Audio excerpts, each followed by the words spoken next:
नमस्ते।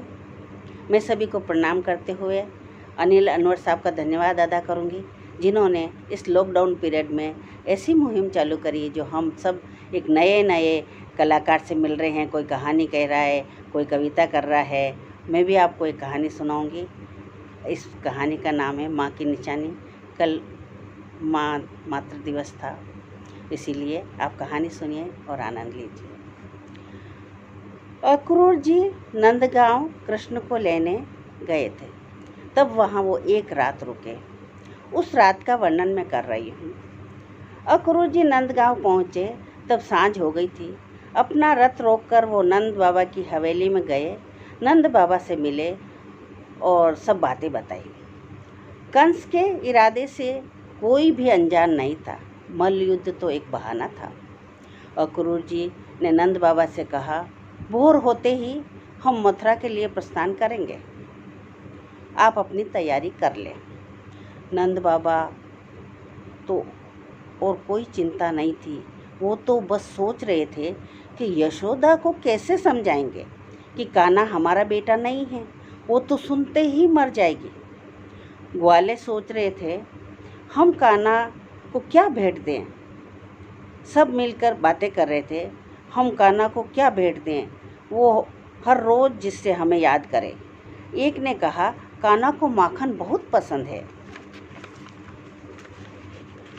तो हम माखन की हांडी दे देते हैं। दूसरा बोला, क्या कंस के वहाँ पर माखन नहीं होगा?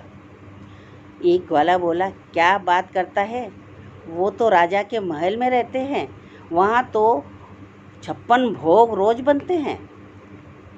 सब चुप हो गए। दूसरी तरफ गोपियों को नींद नहीं आ रही थी। उन्हें तो चिंता थी कि हम अगर सो गई और कान्हा चले गए तो हमारी आखिरी भेंट नहीं हो पाएगी। सब ने मिलकर तय किया, हम उनके रास्ते पे जाके लेट जाते हैं। जहाँ से कान्हा का रथ जाएगा तो मथुरा जाने वाला है। हम गोपियों वो उनसे वहीं मिल लेंगे। उस रास्ते पर जाकर वो सो गई और कंस को गालियाँ देने लगी। राधा मन में विचार कर रही थी कि मैं कान्हा को क्या भेंट दूँ, मेरा तो कुछ भी है ही नहीं। मैं तो प्रथम मिलन में ही सब कुछ दे चुकी हूँ, सब उनका ही है, कोई वस्तु मेरी नहीं है। उसी को क्या भेंट दूँ, मेरे तो मन पर भी मेरा अधिकार नहीं है। ये सोचकर राधा घर से निकली। जमुना किनारे चल रही है, जहाँ कान्हा कदम की डाली पर बंसी बजाते हुए प्रथम बार उन्हें मिले थे। राधा अपनी धुन में चली जा रही थी। रात का समय चंद्रमा अपनी पूरी चांदनी बिखेर रहा था। शीतल चांदनी भी राधा को नहीं भा रही थी। वो तो अपनी मंजिल की तरफ बढ़ रही थी। धीरे धीरे वो घाट की तरफ बढ़ रही थी, जहाँ पहली बार उसने कान्हा की कलाई थामी थी। वो आज भी चाह रही थी कि कान्हा मिल जाए।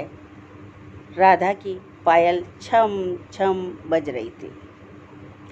रात के सन्नाटे में पायल का शोर। राधा ने नीचे झुककर पायल खोलकर हाथ में ले ली। अचानक ख्याल आया, मैं कान्हा को पायल भेंट कर दूंगी। ये तो मेरी माँ ने मुझे दी है। जब मैं छोटी थी तभी माँ ने मेरे लिए बनवाई थी। हाँ, ये ठीक रहेगा, मैं तो अपने हाथों से पहना दूंगी। फिर कहीं भी जाए, छम छम घुंघरू बजेंगे, मेरे दिल में झनकार होगी। मैं अपना दिल थाम लूँगी और मेरे दिल में तो कान्हा विराजमान है और उनके चरणों में होगी मेरी पायल। बस मुझे और क्या चाहिए। राधा खुश होकर आगे बढ़ रही थी, धीरे धीरे। कान्हा मन में सोच रहे थे, मैं श्री जी को क्या भेंट दूँ। हाथ में बंसी। सोचा, इसके अलावा मेरे पास श्री जी को देने के लिए कुछ भी नहीं है। मैं और दे ही क्या सकता हूँ। वैसे भी राधा इसको अपनी सौतन समझती है और मुझे भी अब बंसी बजाना नहीं है। मथुरा में इसका क्या काम? अब तो शंख बजाना है, रणभेरी बजेगी, युद्ध होगा। ये ठीक रहेगा। मैं ये बंसी राधा को भेंट कर देता हूँ। उन्हें भी एहसास होगा कि कान्हा किसी और के साथ नहीं है।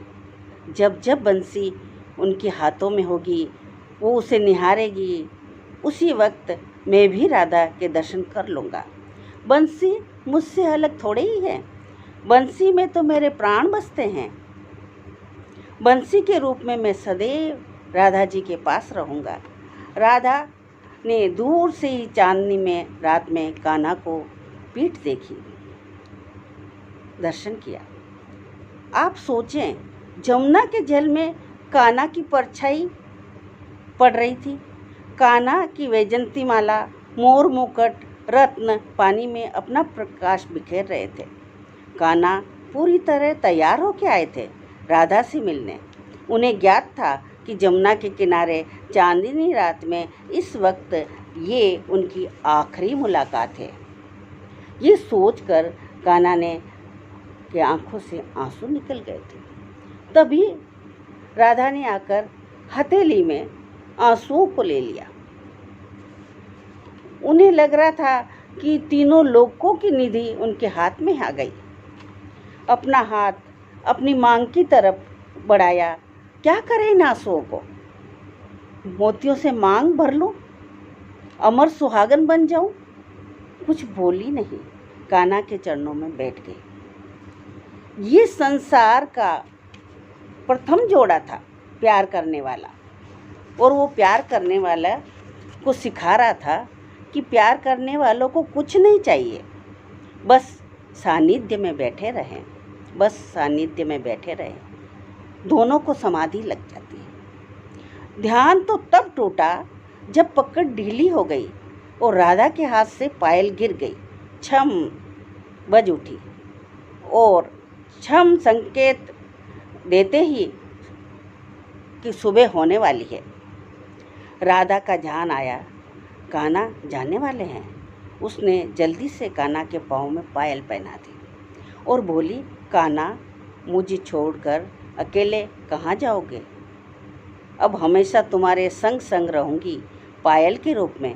बस मुझे अपने चरणों में रहने दो, बस मुझे अपने चरणों में रहने दो। इतनी सी आराधना है मेरी।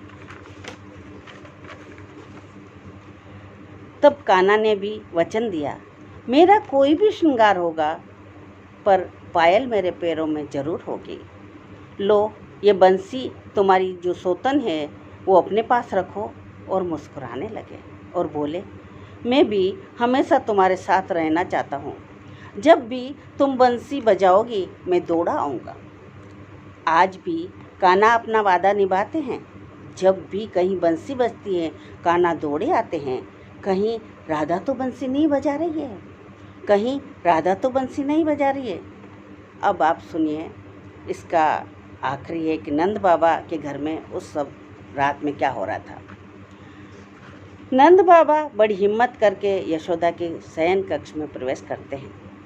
माँ यशोदा बिस्तर पर करवटें बदल रही थी। उस माँ को नींद कैसे आ सकती है जिसका लाल उससे दूर जाने वाला हो। नंद बाबा ने आकर पास में बैठे यशोदा का हाथ अपने हाथ में ले लिया और बोले, देखो, पराई चीज़ पे हमारा कोई अधिकार नहीं होता है, तुम हिम्मत रखो। माँ तड़प उठी, कान्हा कोई वस्तु नहीं है जो किसी को दे दूँ।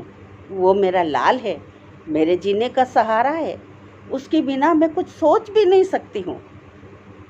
कल के बाद तो मैं कभी माखन भी नहीं बनाऊंगी। जब कोई खाने वाला ही नहीं होगा तो किसके लिए बनाऊं? मैं तो दूध भी नहीं जमाऊंगी, क्यों जमाऊं? और रोने लगे। मैं कल क्या करूंगी? मेरे पास तो कोई काम ही नहीं होगा। तब नंद बाबा ने बड़े प्यार से कहा, देखो, और कहकर रुक गए। उनकी हिम्मत ही नहीं हो रही थी ये कह सके कि कान्हा हमारा पुत्र नहीं है। यशोदा ने बोला, बाबा की तरफ देखा और कहा, देखो आप अभी मुझे उपदेश मत देना, कोई कहानी मत सुनाना, मेरा मन वैसे भी बहुत दुखी है। बाबा ने कहा, चलो हम कान्हा के जन्म की कहानी सुनाते हैं। और उन्होंने वासुदेव देवकी और महामाया को कैसे ले गए और कान्हा को हमें सौंप दिया, यह सब कहानी एक ही सांस में बता दी। दिन निकल गया। नंद बाबा कमरे से बाहर आ गए, पूछे मुड़ के देखा भी नहीं।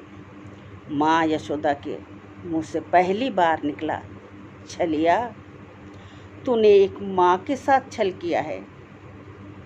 मेरे प्यार में क्या कमी रह गई थी रे कान्हा, तूने मुझसे छल किया। मेरा दिल छलनी छलनी हो गया। माँ टूट कर बिखर गई, पलंग पर ऐसे गिरी जैसे उसके हजारों टुकड़े हो गए हो। अब उसकी आंखों में आंसू नहीं थे, उसके हर अंग से आंसू निकल रहे थे। इतने में कान्हा ने कमरे में प्रवेश किया। माँ की हालत उनसे भी देखी नहीं जा रही थी। पास बैठे नहीं, खड़े रहे। बैठते तो शायद उठ नहीं पाते। जाने की जल्दी थी, बाहर बाबा बुला रहे थे। अक्रूर जी रथ में बैठ गए, रथ जाने को तैयार खड़ा है। कान्हा ने कहा, मैया मैया देखो मैं कैसा लग रहा हूँ। मैया आज देखो मैं खुद अपने आप तैयार हो गया हूँ। माँ ने कोई जवाब नहीं दिया। माँ ने देखा नहीं, माँ ने आंखें नहीं खोली। रोते रोते उनकी आंखें सूज गई थी। उससे अपना हाथ बढ़ाया और कान्हा को टटोलने लगी। कान्हा ने भी अपना हाथ माँ के हाथ में दे दिया। माँ कुछ नहीं बोली, गुस्से से लाल हो रही थी। हाथ कस के पकड़ लिया। कान्हा को दर्द हो रहा था। माँ ने इतना कहा, संसार में किसी माँ को ऐसा छल मत करना कान्हा। बस माँ ने इतना ही कहा, संसार में किसी भी माँ को धोखा मत देना। माँ ने कान्हा का हाथ नहीं छोड़ा। वो बेसुध थी। कान्हा खड़े थे। बस कान्हा ने इतना ही कहा, मैया दर्द हो रहा है, और माँ ने हाथ छोड़ दिया। कान्हा कमरे से बाहर आ गया। हाथ में दर्द हो रहा था। देखा तो हाथ पर माँ की उंगलियों के निशान बन गए थे, नील जम गई थी।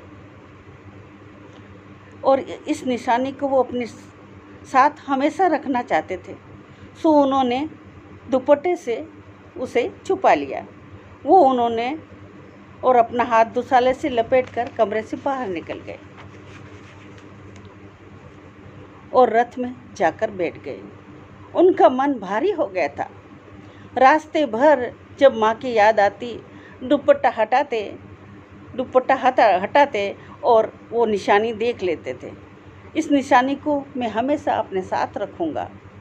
इसीलिए आज भी कृष्ण के हाथ पर दुपट्टा लपेटा हुआ होता है। माँ की निशानी उनके साथ है, युगों तक रहेगी। और आगे भी आप देखेंगे। एक बात और, कान्हा ने मथुरा जाने के बाद कभी भी माखन नहीं खाया और माँ यशोदा ने कभी भी माखन नहीं जमाया। आज भी नंदगांव में माखन मिश्री का भोग नहीं लगता है और मथुरा में 56 भोग होते हुए भी माखन मिश्री का भोग नहीं होता है। आज भी नंदगांव में माखन मिश्री का ही भोग लगता है और मथुरा में 56 भोग होते हुए भी माखन मिश्री का भोग नहीं होता है।